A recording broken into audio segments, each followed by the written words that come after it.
Both The Road by Cormac McCarthy and its 2009 film adaptation are pretty bleak.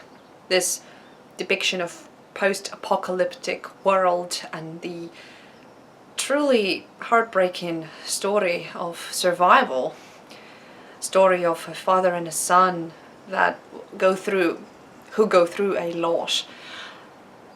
Let's take a look at one of the toughest books and film adaptations in the disturbing / post-apocalyptic genre.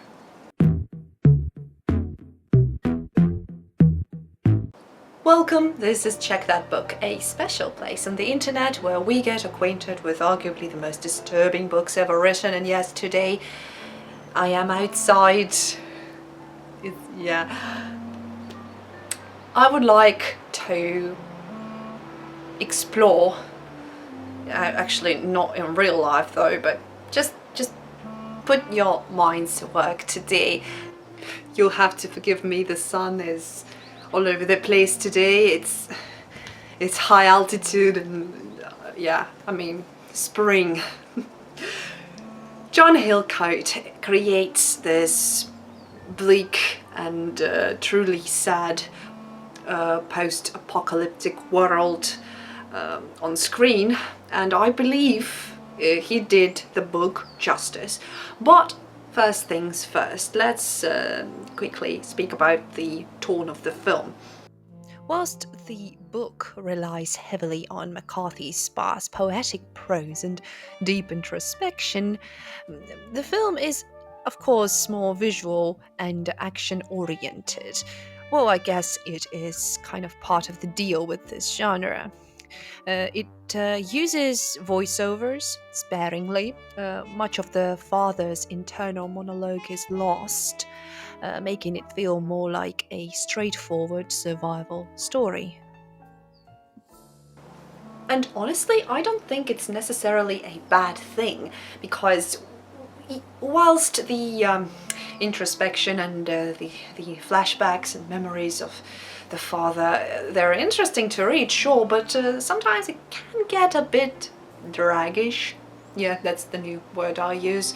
Not in that sense, in a sense of it dragging, literally. It can get a bit boring, let's be honest, to some.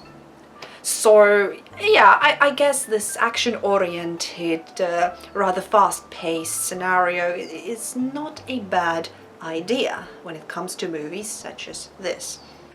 Also, in the book, the mother is barely present. She leaves the father and son early on, and her fate is only discussed in passing. The film expands her role a bit, showing flashbacks of their life before the apocalypse and her eventual departure, making her absence more emotionally striking. In this regard, I feel like the mother's role is written out better, because indeed you feel for her and you feel for the father figure as well. When you look at his facial expressions, even when he reminisces, when he thinks of her, when the flashbacks, they're very well done in the film, and I believe again it works to the film's advantage.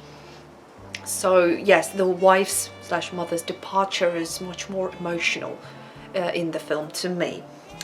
But again, we're talking about a disturbing movie, so let's get to the fun stuff. The book is often more ambiguous and leaves horrific events to the imagination. The prose makes the bleakness relentless, but subdued.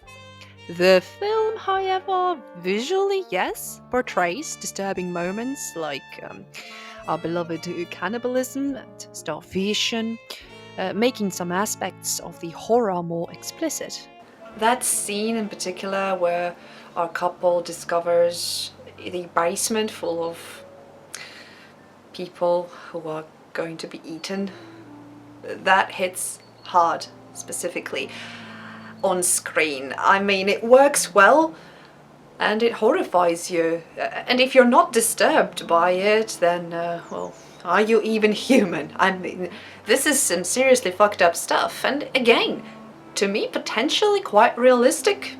Because yes, I keep on saying that people are twisted and fucked up beings and the worst scum on the face of the earth. By the way, I write about it, kind of, in my poetry collection, Misanthropically Inclined. The links for which will be in the description down below. Yes, don't forget, I'm also an author, and I'm trying to promote my book. Back to the film adaptation. If we talk about the ending, then the book ends on a somewhat ambiguous but slightly hopeful note, where the boy meets a new family, but McCarthy avoids sentimentality there, leaving readers questioning their fate. The film makes this transition more hopeful and emotional, emphasizing that the boy is safe with his new protectors. Although, to be honest, you might second guess, you might overthink this moment. Did he really find safety by the end of the film?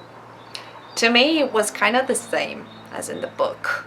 I had my doubts still, albeit they did portray the ending on a lighter, with a lighter feelings, with an uplift even, but still, no, if you read the book, then you will still doubt, and I don't think that's necessarily a bad thing.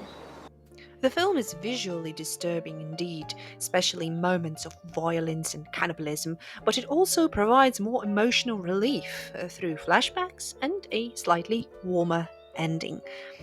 So if you're looking for a slow, haunting existential dread, yeah, the book is a bit more unsettling in my opinion. But if the explicit depictions of human desperation affect you more, then you're welcome to check out the film. Yes, The Road.